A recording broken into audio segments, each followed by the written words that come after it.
Forget me not. First love is the love that teaches you a lesson. No one can ever compare to the person who first stole your heart, which is not bad. Some move on from their first love, while others, like me, find it difficult to move on. But I guess it's because I am still young. Maybe the stuff they say about time healing is true, but I've yet to experience it. When I was small, I knew that I was gay, but I did not quite have the words for it. No one explained it to me, but it was just who I felt I was. As I grew older and got exposed to different types of social media, I started to gain an understanding of who I was and why I had to hide it from my family. My family viewed gay people as lesser, namely my father. I think my mother knew about me before she passed. When she passed, she took the little light that I had in my life with her. Her last words to me were to be brave and not be afraid of who I was. But I forgot those words with the arrival of my stepmother, only a year after she had passed away. She brought with her a son, Elijah, who was the same age as me, and that was the day I was shut out of my own family. I felt like a stranger as I watched them bond and become close.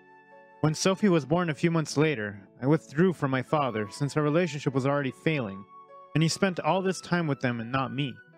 Like most of the older families here, my family had certain views, particularly about people different from them. I safeguarded that secret with my whole life because I knew that they would disown me as soon as they found out about me.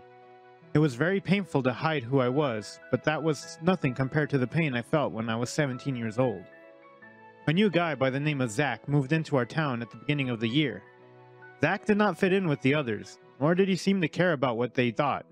I admired the way he strutted through school as if he owned it, even though no one wanted to be his friend. I could not help developing an interest in him. He was pretty good looking, wore all black, and was always doodling. For 2 whole weeks I stared at him and did not approach him. Not that I was allowed to. I was involuntarily one of the popular kids in school because of my family's money, and he was deemed undesirable on the very first day. He was considered too arrogant, opinionated, and did not fit in with the image that we were trying to portray. Although I wondered what that image was.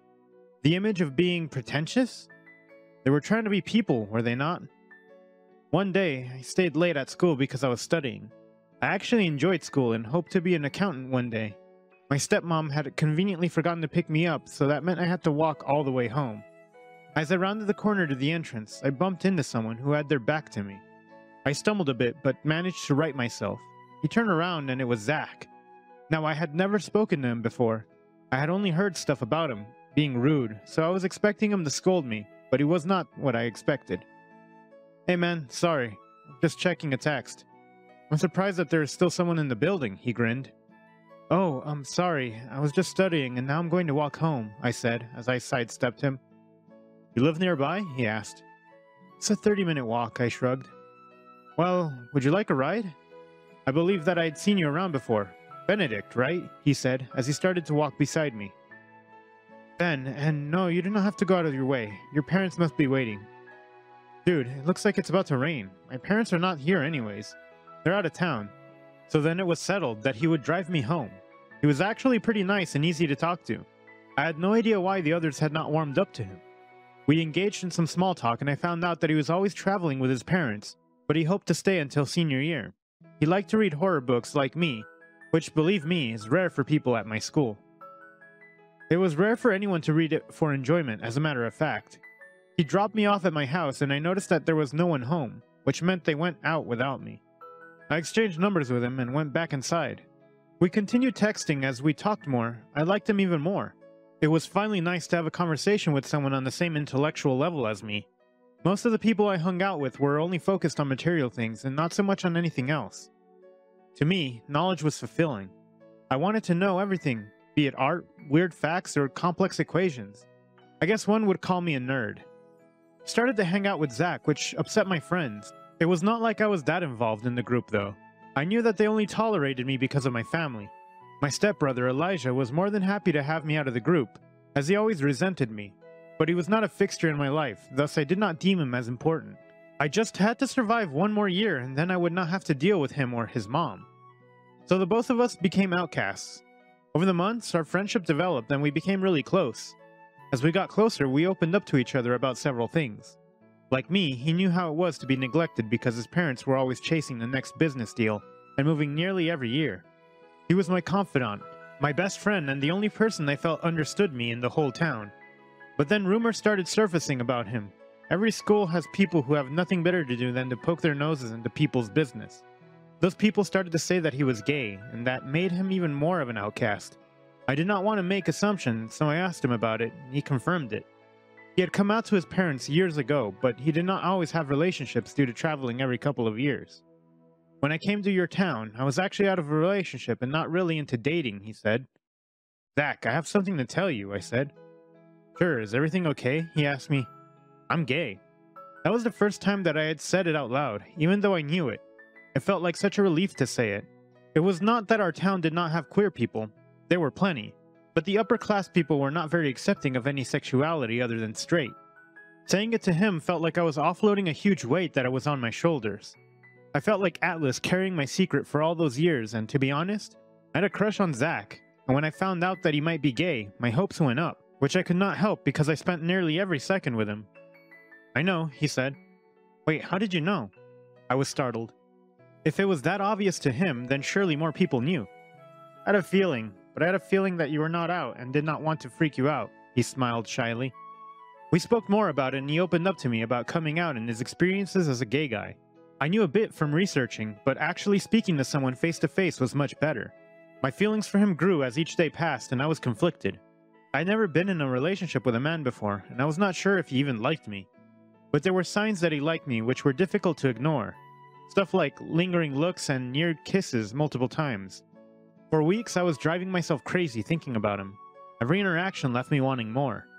One day, I was at his house and we were hanging out. We were flirty with each other at times, but it was usually just playful. But on that day, the air felt more charged, and the flirting was much more intense. Whenever he accidentally touched me, I felt all tingly on the inside. So you mean to tell me that you finished 3 Darren Shan novels this whole week? How many hours do you have in a day? I laughed. Dude, ever since you recommended him, I could not put down the novels. They're too wicked, he smirked. You mean to say I've ruined you for any other offers? I smirked. For anyone else, he said. There was something in the way that he spoke which made me feel as if he was not talking about the author. That was the last straw for me. I'd been trying to deny the feelings that I had had for him for weeks, due to the complications that would come. But when has the heart ever listened? I could not help kissing him. It was not my first kiss, but it sure felt like it. I felt all warm inside, like I had never felt before. He did not push away. He kissed me back gently. I wanted to stay connected to him till the whole day passed, but we required a treacherous thing called oxygen. We looked at each other for about 2 seconds, and then went back to kissing again. After a while, we sat down facing each other, and then he started to giggle, which caused me to giggle too, for no reason. We were full out giggling like a bunch of idiots, and I didn't even know why. I could not help the thought of happiness that I felt whenever I was around him. I've been wanting that for ages, he grinned as he scooted closer to me. I snuggled closer to him so that my head was on his chest. Been wanting to kiss you for months, I replied. Things between us naturally fell into place and I found myself falling for him even more. Luckily, his parents decided that they would be staying in our town for his senior year to make it easier for him to apply for college. We spent every waking moment with each other, but our relationship was a secret. Even though the rumors about him being gay had died down, we still had to be careful. It hurt to sneak around with the man I loved. I wanted to proudly date him, but it was much more complicated than that. Luckily, he understood and supported me through everything. For months, we had to celebrate our milestones in secret, kiss each other in secret, and we did not even touch in public. The only place where we could get together was his house. His parents were never home and they were not alarmed when they found out that we were together. They were pretty cool and I got along well with them for the few times that I got to meet them. We would have our date nights at his house and I would sleep over sometimes. It was not like anyone at home ever paid much attention to me. My relationship with my father was pretty much non-existent at this point. When we had been together for about 8 months, we got intimate for the first time. It just happened on its own, but it felt really special. It was after a night of playing some board games because we were both dorks. We retired to his room at the end of the night, and things got a bit heated. We made out for a while, and one thing led to another. I felt so much desire for him, and I had a feeling that I was ready to take the next step with him. I did not feel as if there was a need for me to wait any longer. We should probably stop here before we get too far, he said, as he rolled away from me. I laughed and went after him. Why? I take it you do not want to go further? I asked teasingly. His eyes sparkled as soon as those words left my mouth, and he came closer to me. He softly placed kisses all over me, and I could not help shivering with anticipation. We made love for the first time, and it was worth the wait. The feeling of being so connected to him was unlike anything. I was convinced that he was my soulmate. We continued being intimate, but I guess I got a bit braver and started sneaking him into my room sometimes. I did not check if there was anyone home, which would soon lead to my undoing.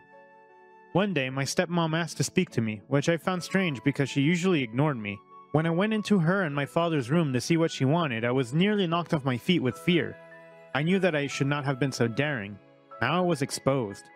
Laid out was a lot of proof of my relationship with Zach, our letters, gifts, and his sweater that he was wearing the previous night in my room. Zara, I started to explain. Shut it. I knew you were no good. She shook her head. The look on her face was one of loathing. My luck was just horrible because the worst person had just found out the truth about me. You are disgusting. You've been sneaking around with a boy in your father's house? When he finds out about this, he'll definitely kick you out. Please don't tell him. Please, you know that he is homophobic, I started. Do not call my husband names. You are the one who clearly has a problem here, she said. Please do not tell him, I begged her. Do not worry, I will not. I just need one thing from you, she smiled. Anything. You are the sole heir to this property, even though Elijah is more deserving. Give it up when you're 18, she said. Fine, I said without skipping a beat. I had never cared about my father's money in the slightest. And you have to break up with that boy, she said. No, I shouted. Imagine the damage it will do to our family if word gets out that you are... I cannot even say it. Just do it, she said. She had me backed into a corner, and she knew it. I had to break up with the man I loved more than anything in the world. So then I asked him to meet me up later that night. He was so happy to see me that it broke my heart. I wished that it was all a dream, but alas, it was my unfortunate reality in which I could not escape. We need to talk, I finally managed to say.